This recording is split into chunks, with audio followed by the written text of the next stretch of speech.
Part 2. A Voyage to Brobdingnag. Chapter 2. My mistress had a 9-year-old daughter who was unusually clever for her age.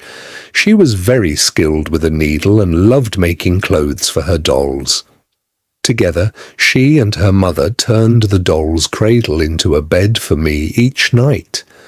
They placed the cradle inside a small drawer of a cabinet and then set the drawer on a hanging shelf to keep me safe from the rats. This remained my bed for as long as I lived with them, although it became more comfortable over time as I learned their language and could explain what I needed. The young girl was so capable that after watching me change my clothes once or twice, she quickly learned how to help me get dressed and ready. However, whenever she allowed me, I preferred to manage it myself. She made me 7 shirts and several other pieces of linen from the finest cloth they could find, although even their best cloth was rougher than ordinary sackcloth to me. She also washed all my clothes herself. She became my teacher as well. Whenever I pointed to something, she would tell me its name in her language. Within just a few days, I had learned enough words to ask for anything I wanted. She was kind-hearted and, although considered small for her age, she was still nearly 40 feet tall. She gave me the name Gulliver, and soon everyone in the household, and later the whole kingdom, called me by that name. It meant what the Romans called nanunculus, the Italians homuncelatino, and the English mannequin, all words meaning a very tiny person. I owe my survival in that country more to her than to anyone else. We were never separated while I lived there. I called her Glumdalclitch, meaning my little nurse. I would be deeply ungrateful if I failed to honor the care and affection she showed me. I only wish I could repay her kindness as she deserved, instead of becoming, though entirely innocent, the unfortunate cause of her disgrace, as I have every reason to fear. Before long, news spread throughout the nearby villages that my master had found a strange creature in his field. It was about the size of a splachnuck, a very small animal in that country, but in every way it looked exactly like a human being. It behaved like one too. It spoke a tiny language of its own, had already learned several words of theirs, walked upright on 2 legs, was gentle and obedient, came whenever it was called, and did whatever it was told. People also said it had the finest shaped body they had ever seen, and a complexion fairer than that of a nobleman's 3-year-old daughter. One day, a neighboring farmer, who was a close friend of my master, came to see whether these stories were true. I was immediately brought out and placed on a table. Following my master's commands, I walked back and forth, drew my sword and sheathed it again, bowed politely to my master's guest, greeted him in his own language, asked how he was, and welcomed him, just as my little nurse had taught me. The old farmer had poor eyesight, so he put on a pair of spectacles to look at me more closely.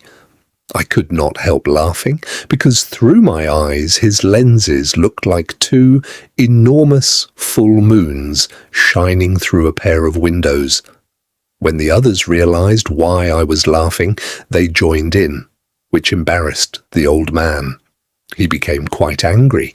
This man was known to be extremely greedy, and unfortunately he proved it by giving my master a terrible idea. He advised him to take me to the next market town, about 22 miles away and a half-hour's ride from our house, and display me as a public attraction to earn money. I suspected something was wrong when I saw my master and his friend whispering together and occasionally pointing at me. My fears were so great that I imagined I understood some of what they were saying. The next morning, my little nurse, Glumdalclitch, told me everything. She had cleverly learned the truth by listening to her mother. Holding me against her chest, she burst into tears with sorrow and shame. She feared that rough, ordinary people might accidentally crush me to death or break one of my limbs by handling me. She also knew how modest I was and how much I valued my honor. She understood how humiliating it would be for me to be displayed before crowds simply to make money. She told me that her father and mother had promised that Grildrig would belong to her, but now she realized they intended to treat me just as they had treated a lamb they had promised her the year before. Once the lamb had grown fat, they sold it to the butcher. As for me, I was not as distressed as my dear nurse. I never lost hope that one day I would regain my freedom. As for the shame of being shown around as a curiosity, I reminded myself that I was a complete stranger in this country. If I ever returned to England, no one could blame me for what had happened. Even the King of Great Britain himself, if placed in my situation, would have suffered the very same humiliation. Following his friend's advice, my master took me to the nearby market town on the next market day. He carried me in a small wooden box and brought along his little daughter, my nurse, who rode behind him on the horse. The box was closed on all sides with a small door for me to enter and leave and a few tiny holes to let in fresh air. My nurse had thoughtfully placed the quilt from her doll's bed inside so I would have something soft to lie on. Even so, the journey was miserable. Although it lasted only about half an hour, I was shaken terribly. The horse covered nearly 40 feet with every step and trotted so high that the motion felt like being tossed about on a ship during a violent storm, only much more often. The distance we travelled was roughly the same as going from London to St. Albans. When we arrived, my master stopped at an inn where he was well known. After speaking with the innkeeper and making the necessary arrangements, he hired the town crier to announce that a remarkable creature could be seen at the sign of the Green Eagle. The announcement described me as being even smaller than a splachnuck, a graceful animal in that country about 6 feet long, but perfectly shaped like a human being. It also claimed that I could speak several words and perform many entertaining tricks. I was placed on a table in the largest room of the inn, which was nearly 300 feet square. My little nurse stood beside me on a low stool to watch over me and tell me what to do. To prevent the room from becoming overcrowded, my master allowed only 30 people inside at a time. At my nurse's command, I walked around the table. She asked me questions in their language as far as I could understand, and I answered as loudly as I could. I turned to the audience several times, bowed politely, welcomed them, and repeated the short speeches I had been taught. Glumdalclitch filled a thimble with drink, which I used as a cup, and I raised it in a toast to everyone's good health. Then I drew my little sword and showed some fencing movements just as I had learned in England. My nurse also handed me part of a straw, which I used like a pike, demonstrating the military exercises I had learned in my youth. That day, I was presented to 12 different groups of visitors. Each time I had to repeat the very same performance until I was almost exhausted with tiredness and frustration. The people who had already seen me spread such astonishing stories that crowds gathered outside eager to get in, and some were nearly ready to break down the doors. For his own profit, my master would not allow anyone except my nurse to touch me. To keep me safe, benches were placed around the table, far enough away that no one could reach me. Even so, one mischievous schoolboy threw a hazelnut straight at my head. It missed me by only a small distance. Had it struck me, it would almost certainly have killed me, for to me it was nearly as large as a small pumpkin. I was pleased to see the boy soundly punished and thrown out of the room. My master announced that I would be exhibited again on the next market day. In the meantime, he had a more comfortable travelling carriage made for me, and with good reason. After my first journey and 8 hours of performing for visitors, I was so exhausted that I could hardly stand or even speak. It took me at least 3 days to recover my strength, but even at home, I had very little rest. News of me spread so widely that wealthy gentlemen from as far as 100 miles away came to see me at my master's house. There were often 30 visitors at a time, along with their wives and children, for the country was heavily populated. My master charged every visitor the full admission price, even if only a single family came. As a result, I had almost no peace on any day of the week except Wednesday, which they observed as their Sabbath, even when I was not being taken into town. My master realized that I could earn him a great deal of money, so he decided to take me to the largest cities in the kingdom.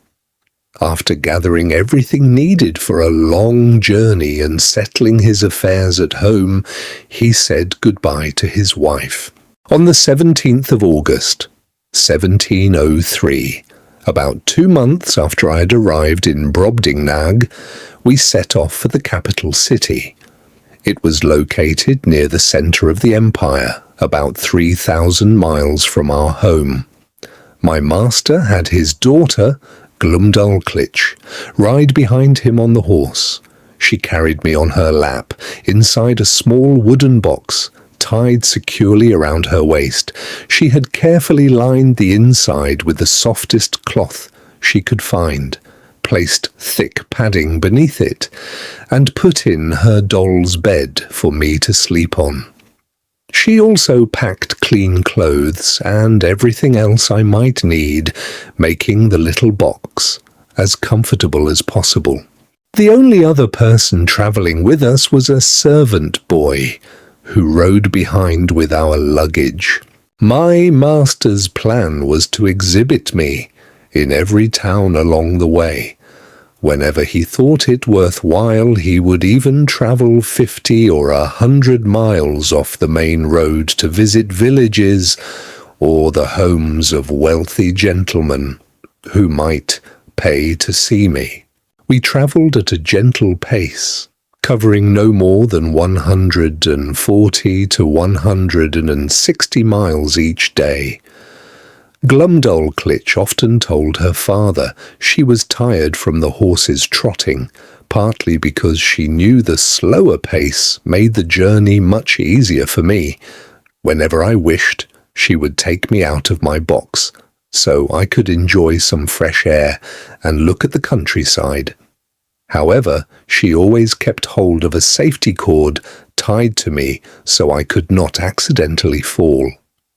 During our journey, we crossed 5 or 6 rivers, each far wider and deeper than the Nile or the Ganges. Even the smallest streams we passed were larger than the River Thames at London Bridge. The journey lasted 10 weeks. During that time, I was exhibited in 18 large towns as well as many villages and private homes. On the 26th of October, we finally arrived at the capital city.